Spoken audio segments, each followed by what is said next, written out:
studio microphone. Imagine giving your whole life to your child, your love, your money, your time, only to have that same child drag you to court and try to prove you're insane, just to steal everything you own. This is the heartbreaking story of Mary, a mother from New York, who faced the deepest betrayal a parent can endure. But what started as a fight to strip her dignity ended as a powerful journey of freedom, courage, and healing. Welcome to Folktales Hub. While you are here, please hit the subscribe button and comment where you are watching from. When I tell you this story, I want you to listen not just with your ears, but with your heart. Because this is not just a story about money or family arguments, it's about love, trust, betrayal, and finally freedom. It's about an old woman who gave everything she had for her family, only to realize that what she thought was love was something else entirely. Her name was Mary Thompson. She was 72 years old, living in a small apartment in Queens, New York. She wasn't rich, not by any stretch of the imagination.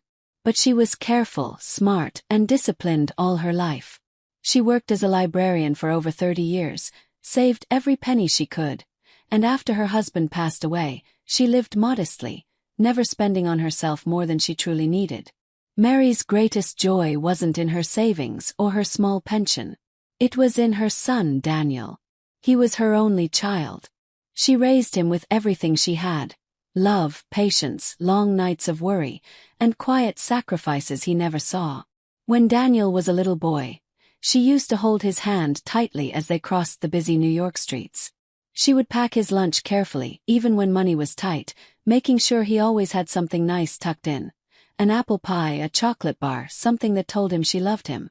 And like most mothers, Mary dreamed big dreams for him. She hoped he would grow into a man who was kind, responsible, and strong. She hoped he would take the lessons she gave him about hard work and use them to build a good life. But somewhere along the way, Daniel grew into a man very different from what she imagined. At first, Mary didn't see it clearly. She thought he just needed a little more time to find his way in the world. When he was in his 20s, he tried a few jobs here and there: bartending, driving delivery trucks, working in a real estate office for a while. But nothing ever seemed to last. Each time he had an excuse. The boss didn't like me. The hours were terrible. They don't pay enough for what they're asking. Mary listened and nodded, and each time, she gave him a little more money to help him get by. She told herself it was only temporary. That's what mothers do, right? They help their children until they can stand on their own feet. Then Daniel met Lisa. She was pretty confident, and for a short while, Mary allowed herself to feel hopeful. She thought maybe Lisa would bring stability into Daniel's life, maybe push him to grow up and take responsibility. And for a brief moment, Mary believed her son had finally turned a corner. But soon, she realized things weren't what they seemed. Daniel and Lisa got married quickly, almost too quickly. They moved into an apartment not far from Mary's, but instead of building their own life, they kept coming back to her. Not for advice, not for love, but for money. Rent was always due, bills were always piling up, and somehow Daniel never seemed to have enough. Lisa would call Mary with a soft voice, saying things like, "Oh Mary, you're such a blessing. We just need a little help until Daniel gets this new job settled." Mary wanted to believe them. She wanted to believe her son was just unlucky, that life was just giving him a hard time, and that if she could ease his burden a little, he would one day stand tall. So she opened her checkbook again and again. Few $100s here, 1,000 there. She paid for their groceries, their car repairs, even covered a vacation they insisted they needed for their mental health. At first she didn't mind. She thought, this is what family is for. This is what love looks like. You give when you can. But slowly, something began to change inside her. She started noticing little things. When she visited Daniel and Lisa, they weren't always warm to her. They would sometimes roll their eyes at her suggestions. Sometimes Lisa would whisper something under her breath that sounded sharp, even mocking. And Daniel, her Daniel, he had grown distant. He didn't hug her the way he used to. He didn't call just to say hello. He only called when he needed something. That's when it first hit her. Maybe her son didn't see her as a mother anymore. Maybe he only saw her as a wallet. The thought broke her heart, but she pushed it aside. Because how do you let yourself believe that the child you raised, the one you sacrificed so much for, could ever see you that way? It was easier to just tell herself, he's just stressed. He's just struggling. He still loves me. One evening, she sat alone in her apartment, staring at the framed picture of Daniel as a boy. He was only 10 years old in that photo, standing in Central Park with an ice cream cone in his hand, grinning at her with his missing front tooth. She remembered the day so clearly. It was one of those perfect afternoons when the world felt simple and full of love. Looking at that photo, Mary whispered softly to herself, "Where did that little boy go?" Her heart ached with both love and fear. Because deep inside, she knew the truth was already beginning to show itself. Daniel wasn't that little boy anymore. He was a grown man who was starting to use her. And Lisa, well, Lisa wasn't helping. If anything, she was encouraging it. But Mary wasn't ready to face it. Not yet. She thought maybe things would get better. Maybe they'd grow out of it. Maybe if she just kept giving a little more, everything would settle down. She didn't know then that this was only the beginning. This was the start of a journey that would test her in ways she never imagined.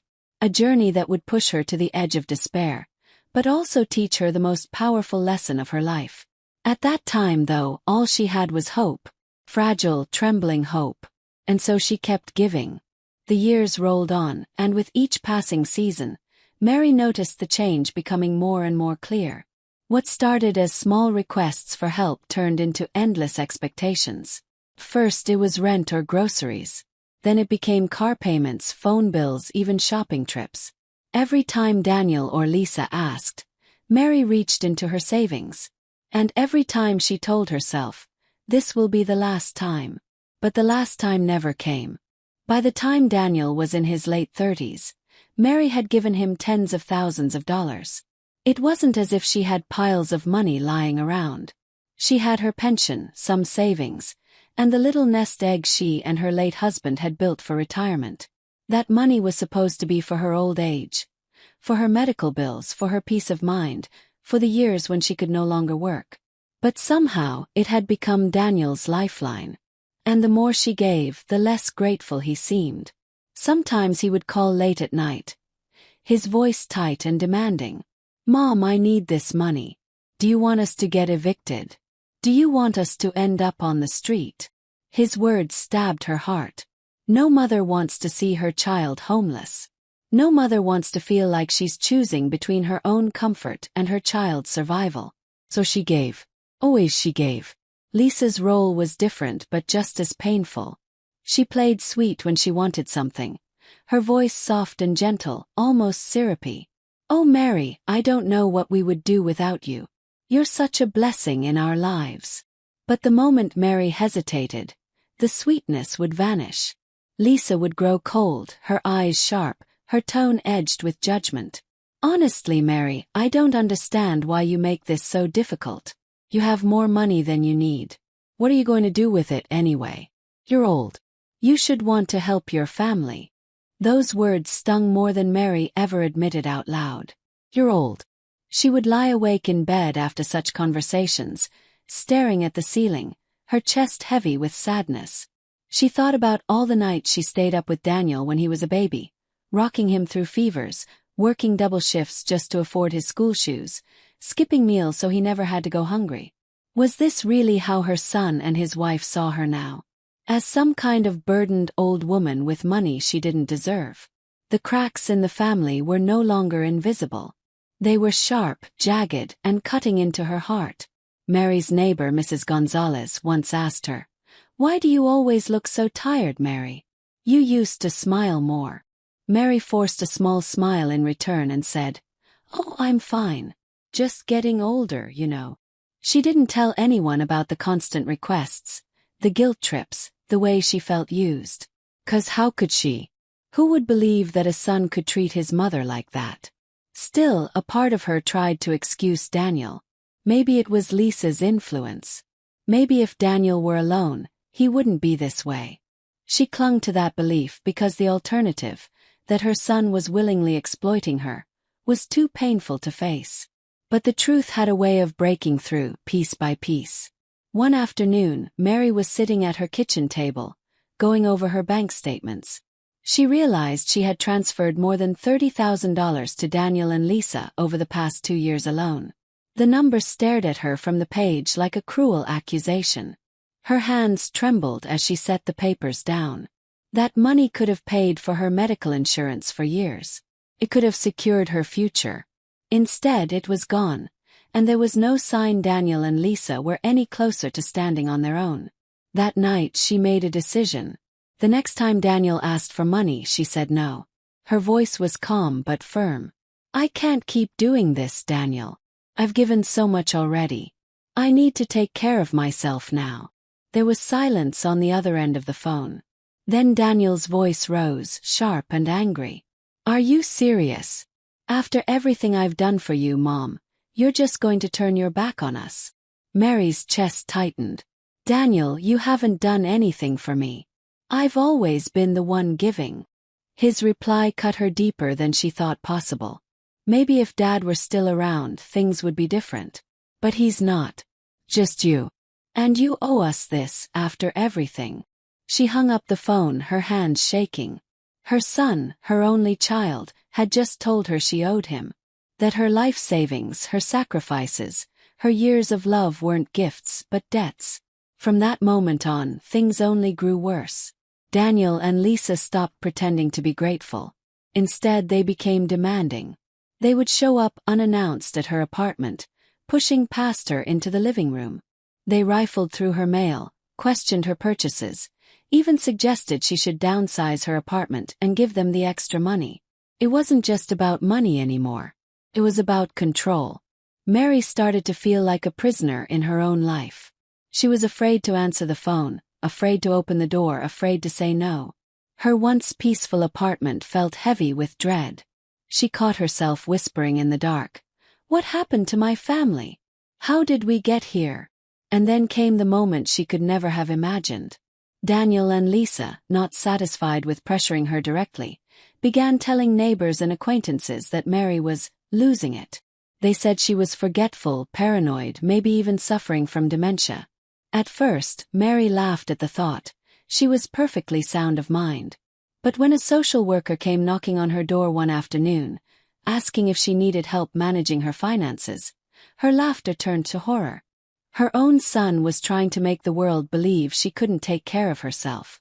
That was the moment Mary realized this was no longer just about money. This was about power. Daniel and Lisa weren't going to stop until they had complete control of her life. The cracks in the family had now split wide open, and Mary was standing at the edge of a deep, terrifying divide. And yet, deep down, a small fire began to burn in her. For the first time in years, she thought, maybe I don't have to let them do this to me. Maybe I can fight back. It was the first flicker of strength in a long, painful journey. If Mary thought saying no would finally make Daniel and Lisa step up and take responsibility for their lives, she was wrong. Saying no didn't open their eyes. It only opened the door to something darker. First they tried guilt. Daniel called her, his voice dripping with anger and wounded pride. "You're supposed to be my mother. Don't you care if we're suffering? Don't you care if Lisa and I can't pay the bills?" Mary's heart ached hearing him say those words. Course she cared. She always cared. But caring, she realized, wasn't the same as handing over her life savings. When guilt didn't work, they turned to intimidation. Lisa showed up at her apartment one evening, her tone sharp and cold. "Mary, you're being selfish. Do you even realize how much we've sacrificed? You're sitting here with money in the bank while we're struggling every single day. What kind of mother does that?" Mary wanted to scream, a mother who has given everything already. But the words stuck in her throat. Instead, she stood in her living room, gripping the arm of her chair, her hands trembling, her chest tight. For the first time in her life, she felt unsafe around her own family. And then, when neither guilt nor intimidation got them what they wanted, they went even further. They decided to try and take everything legally. It started with whispers. Mary heard from a neighbor that Daniel and Lisa had been saying she was forgetting things, that she was getting confused. At first, Mary brushed it off as more lies. But then, one afternoon, there was a knock at her door.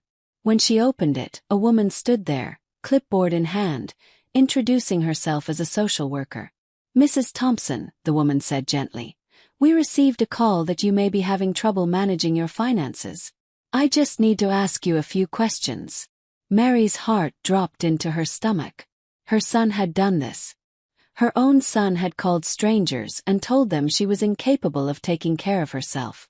The social worker asked her simple things. What day it was, who the president was, how she paid her bills. Mary answered each question clearly, but her hands shook the whole time. When the woman finally left, smiling politely, Mary closed the door and collapsed into her chair. Her body trembled as hot tears spilled down her face. She whispered to herself, "How could he do this to me? How could my own child betray me like this?" But the nightmare was only just beginning. A week later, Mary received a letter in the mail. Her son Daniel and his wife Lisa had filed a petition in court to have her declared mentally incompetent. They were asking for legal guardianship over her, control over her finances, her home, and her future. The paper slipped from Mary's fingers as she read it. Her world spun. Her breath came in shallow gasps. She felt as though the walls of her apartment were closing in on her. Daniel wasn't just taking her money anymore. He was trying to take her freedom. The days that followed were some of the darkest of Mary's life. She barely ate. She barely slept. Every time the phone rang, her stomach clenched in fear. She was haunted by the thought of standing in front of a judge, her own son pointing at her, calling her unstable, unfit, useless. It was a betrayal so deep it shook the very core of who she was. But Mary wasn't completely alone. One evening, her sister Diana came over.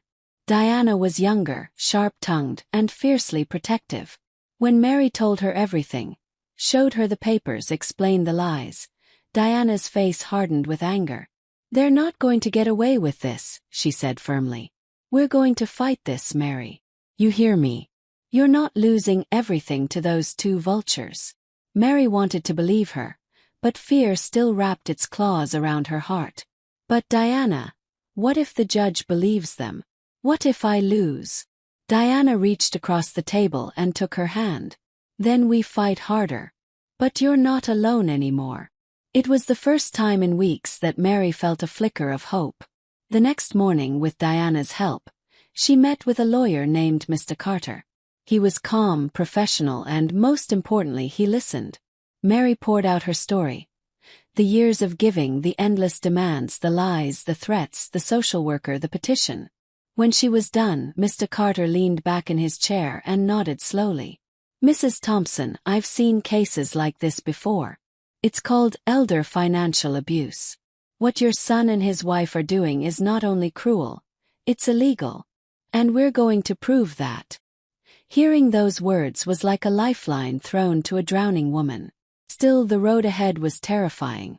In the weeks leading up to the court date, Daniel and Lisa doubled down on their attacks. They told anyone who would listen that Mary was losing her mind. They convinced a pharmacist to say she seemed confused about her prescriptions. They even got a neighbor who barely knew Mary to claim she sometimes forgot to lock her door. Each lie felt like another knife in her back. At night, Mary sat by her window, staring out at the glittering lights of New York City, her chest heavy with grief. She remembered the nights she stayed up with Daniel when he was sick, the mornings she walked him to school, the afternoons she cheered for him at baseball games. All those memories, all that love. How had it come to this? She whispered into the quiet. "I gave you everything. And still, it wasn't enough." The betrayal was almost too much to bear. But beneath the grief, something else was stirring inside her. A kind of quiet strength. A refusal to let her son and his wife erase her dignity. She realized then that this wasn't just about money or even freedom. It was about her worth. About standing up and saying, "I am not weak. I am not broken. I am still me." And as the court date drew near, Mary held on to that strength like a lifeline. Because she knew that the fight of her life was just beginning. The day of the court hearing arrived, and Mary felt as though the weight of the entire world was pressing on her shoulders. She woke up before sunrise, her stomach knotted so tightly she could barely sip her tea. She dressed carefully in her navy blue dress, the one she had worn to Daniel's college graduation years ago. She had chosen it on purpose, a silent reminder that she had been there for him in his moments of pride. Her sister Diana arrived early, holding her hand firmly as they made their way to the courthouse in Manhattan. The grand building loomed above them, cold and imposing, and Mary's heart raced as she climbed the stone steps. She whispered to herself, "Stay strong. Just stay strong." Inside the courtroom, the air was heavy with tension. Daniel and Lisa sat at one table, their faces hard and confident. Lisa wore a smug smile, while Daniel avoided his mother's eyes. Across from them, Mary sat with Mr. Carter, her lawyer, who gave her a reassuring nod. When the judge, Judge Reynolds, entered, the room fell silent. He was a tall man with silver hair and a steady gaze. His voice was firm but not unkind as he began. "We are here today to determine whether Mary Thompson is mentally competent to manage her own affairs." Mary's chest tightened at those words. Her life, her freedom, her dignity, all of it rested on what happened in that room. Daniel's lawyer was the first to speak. He painted Mary as a confused, fragile old woman who was no longer capable of handling her finances. He spoke with confidence, almost as if he believed the story himself. Then he called his witnesses. First was their neighbor, Mrs. Klein, who claimed Mary often seemed forgetful. She told the court about times Mary had asked her the same question twice or seemed distracted while checking her mail. Mary wanted to protest, wanted to shout that she was simply tired on those days, not confused, but she stayed silent, gripping Diana's hand tightly. Next came the pharmacist, who said Mary once seemed uncertain about a prescription refill. She hesitated, he explained. She asked if she'd already picked it up that month. His tone was calm, but the implication was heavy, that Mary couldn't even keep track of her medicine. Lisa herself took the stand, her voice trembling with practiced emotion. "We love Mary," she said, dabbing her eyes with a tissue. "But she's not the same anymore. She forgets things. She mismanages money. We're only trying to protect her." Mary felt her stomach twist. Protect her. All they had ever done was take from her. Finally, Daniel stood before the judge. His voice was steady, almost rehearsed. "Your Honor, this isn't easy for me. She's my mother. But I've watched her decline. She makes poor financial decisions. She gives money away recklessly. Lisa and I just want to ensure she's safe and cared for." Those words hit Mary like a slap to the face. Recklessly. She had spent her life saving carefully. The only reckless thing she had ever done was trust him with her love and her money. When Daniel finished, silence hung in the air. For a moment, it felt as though the entire court believed their lies. Mary's throat tightened and tears threatened to spill. This is it, she thought. They're going to take everything from me. But then it was Mr. Carter's turn. He rose slowly, his voice calm but firm. Your Honor, what you've heard today are carefully crafted stories. But the truth is very different. Mary Thompson is not incompetent. She is not reckless. She is a victim of elder financial abuse. And the people responsible are sitting right there. He pointed directly at Daniel and Lisa. The judge's eyes narrowed. The tension in the room shifted. Mr. Carter called his own witnesses. First came Dr. Patel, Mary's longtime physician, who testified that Mary was in excellent health, both physically and mentally. Then came Dr. Evans, a psychiatrist who had evaluated her just days before the hearing. He confirmed without hesitation that Mary was of sound mind, fully capable of managing her life and finances. Next was Eleanor, Mary's neighbor and friend. She spoke warmly about Mary's independence, how she cooked for herself, paid her bills on time, and even helped neighbors with their own paperwork. "Mary is sharper than most people half her age," she said with a proud smile. As each witness spoke, Mary felt her hope growing stronger. The lies were beginning to crumble. Finally, it was Mary's turn. She walked slowly to the witness stand, her hands trembling slightly, but her back straight. She looked at the judge, then at the courtroom, and finally at her son. For the first time in years, she wasn't afraid. Her voice was soft at first, but steady. "Your Honor, I am not confused. I am not incompetent. What I am is a mother who has loved her son with everything I had.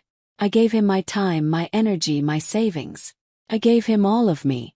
And instead of love in return, I was met with demands. Instead of gratitude, I was met with lies. Instead of respect, I was met with betrayal." Her words hung in the air, heavy with emotion. Daniel shifted uncomfortably in his seat, but Mary kept going.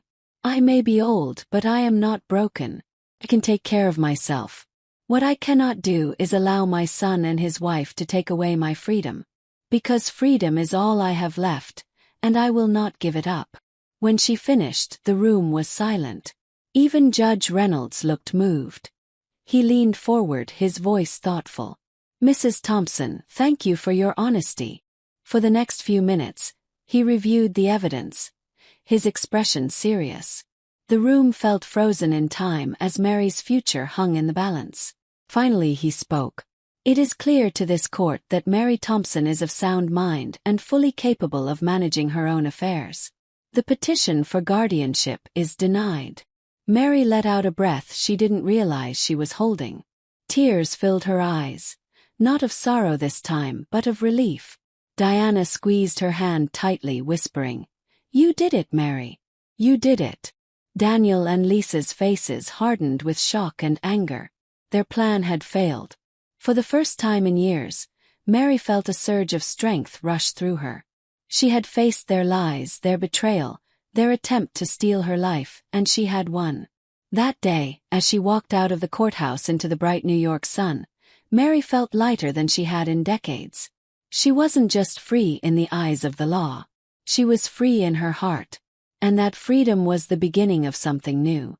The courthouse doors swung shut behind Mary, and for the first time in a long while, the world felt wide open. The crisp air of New York brushed against her face, carrying with it the sound of honking taxis, footsteps of strangers, and the chatter of a city always in motion. But to Mary it all felt different that day. It felt alive, as though the city itself was breathing with her. She stood still for a moment on the courthouse steps, her hand resting on the railing, her heart beating with a rhythm she hadn't felt in years. Freedom.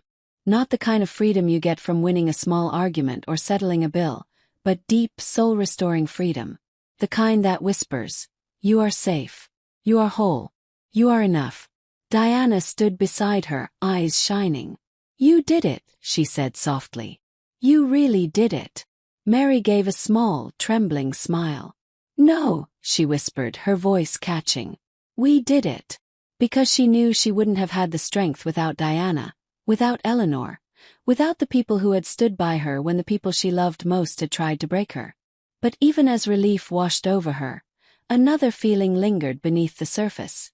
Grief. The kind of grief that doesn't come from losing a stranger, but from losing someone who once lived inside your heart. That night, back in her quiet apartment, Mary sat by the window with a cup of chamomile tea. The city lights blinked below her, and the hum of traffic was steady. For years she had imagined this moment, winning, being free, but she had never thought about the silence that would follow. Her son, her own flesh and blood, had stood against her. He had lied. He had tried to strip her of her dignity. And the truth was, even if the court had set her free, there was no ruling that could repair a broken bond between a mother and her child. Mary cried that night. Not because she had lost the case, but because she had lost Daniel. She wept for the little boy she had once carried in her arms, the boy she had stayed up nights nursing through fevers, the boy who once told her she was the best mom in the world. She cried because that boy no longer existed in the man who had tried to take her life away. But grief, Mary realized, was not the end of her story. It was a chapter, a painful one but not the last one. In the days that followed, she began to live differently. She made small choices that felt big in her heart. She cleared out old boxes from her closet, letting go of things that weighed her down. She walked to the park each morning, greeting the same strangers until they became familiar faces. She cooked meals not just for herself, but sometimes for Diana, sometimes for Eleanor, sometimes for the elderly couple who lived downstairs. For the first time in years, Mary began to dream again. She picked up her old journal and started writing about her childhood in Brooklyn, about her marriage, about raising Daniel. She wrote about the pain, yes, but also about the joy. About the smell of fresh bread when she used to bake on Sundays. About the laughter that once filled her home. About the resilience that had carried her through every storm. Each word she wrote was like stitching together a torn piece of her soul. One afternoon, as she sat with Diana in a cozy cafe in Queens, Diana asked, "Do you regret fighting them? Do you ever wish you had just given in to keep the peace?" Mary shook her head slowly. "No. Because peace built on lies isn't peace at all. It's just silence. And I've lived with too much silence already." Her voice was calm, steady. She meant every word. In time, Mary noticed a change within herself. She no longer woke up with dread. She no longer replayed the courtroom in her mind. Instead, she woke with purpose, even if that purpose was as simple as making tea, reading the newspaper, or writing one more page in her journal. People in her neighborhood began to notice too. The grocer greeted her warmly. Children waved at her in the park. Neighbors asked her for advice. It was as if, by reclaiming her freedom, she had reclaimed her place in the world. And slowly, the loneliness softened. Mary didn't hear much from Daniel after the trial. Weeks turned into months, and though part of her heart ached for him, another part began to accept the silence. She realized something profound. Forgiveness did not mean welcoming people back into your life to hurt you again. Forgiveness meant setting yourself free from the bitterness they left behind. So Mary forgave him in her heart, not for his sake but for hers. She forgave so she could laugh again, so she could live again, so she could finally breathe without the heavy weight of betrayal pressing on her chest. One bright spring morning, Mary stood at her window, watching the sunlight spill across the streets of New York. She thought about everything she had endured, the lies, the courtroom, the tears. And then she thought about everything she had gained, the truth, her freedom, her peace. She whispered to herself, "I am still here. I am still me." And for Mary that was enough. More than enough. Because in the end, the story wasn't about Daniel's betrayal, or Lisa's greed, or even the court's decision. The story was about a woman who refused to be silenced, who refused to be erased, who chose to rise even when the people closest to her tried to pull her down. It was about freedom. It was about healing. And most of all, it was about courage.